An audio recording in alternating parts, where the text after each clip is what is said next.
Today we're going to talk about worms, because I've got worms really bad.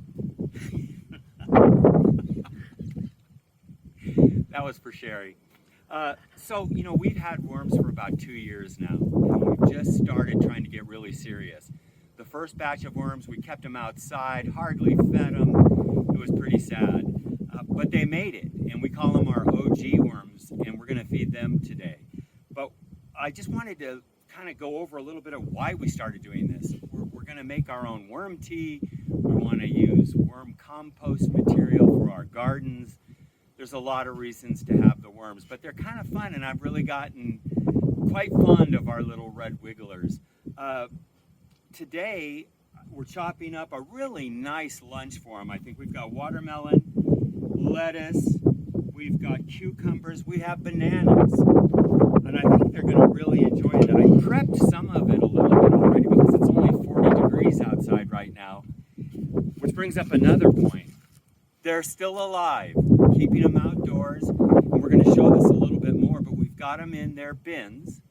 We have the bins nestled about 2 feet off the ground on wood chips, and then completely, they look like beaver dams now. We've got them completely surrounded with wood chips, top to bottom. And inside I've got cardboard, which they're starting to eat. So I think it's working. We've had weather down into the 18, 19 degrees, and they're still alive. So I'm pretty happy about that. But I was going to chop up a few things. I'll chop up one banana. We've got quite a bit of food already for them. And I got to tell you guys, we're not being like super scientific. I'm not weighing out the food. I'm not really paying that much attention to schedules. I'm just going on when I see food and when I don't see food. So what we're going to do, I've already prepped it, like I said. We're going to just feed some of this good stuff into this bucket. Did I say watermelon? I'm telling you, they eat better than we do. The watermelon's fantastic. Okay, so this is all I've been doing. I just bring the bucket over, mix it a little, and they're in here. Here's our original worms. These are our OGs. And they have survived so much that I just feel like nothing could stop these guys. Ugh. Man, that is heavy. It rained and snowed on top of the wood chips.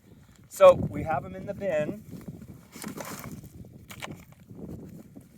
Got the cardboard over the top. Oh my gosh, look, they're just chewing their way right through the cardboard. Hey, little guys. And if you look in here, let's see if we can find some.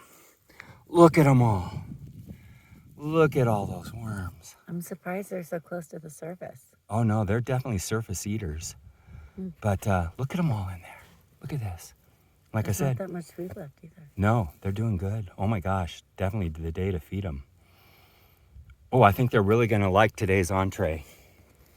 So I just take a handful, throw it in there over the top. Again, guys, we're just winging it too. There's real pros out there. You can go on YouTube and see some really amazing worm farms. But our guys are hanging in, and they're doing great. So. And what are our bins named? Well, these are the OGs, but we have all of our kids' names with a bin for each one. Each of our kids has their own worm farm. And spouses and... Yeah, and grandkids and spouses. I try to let them know how their worms are doing, and so far they're not like super interested, but they kind of nod their head. Yeah, Dad, oh, that's really cool. So what do we have, 12 bins? We've got 12 bins right now, and we have... raised gardens with it. Yeah, our raised bed. I don't know how it happened. It's got a ton of worms in them. And in fact, I feed them the most because it's loaded with worms.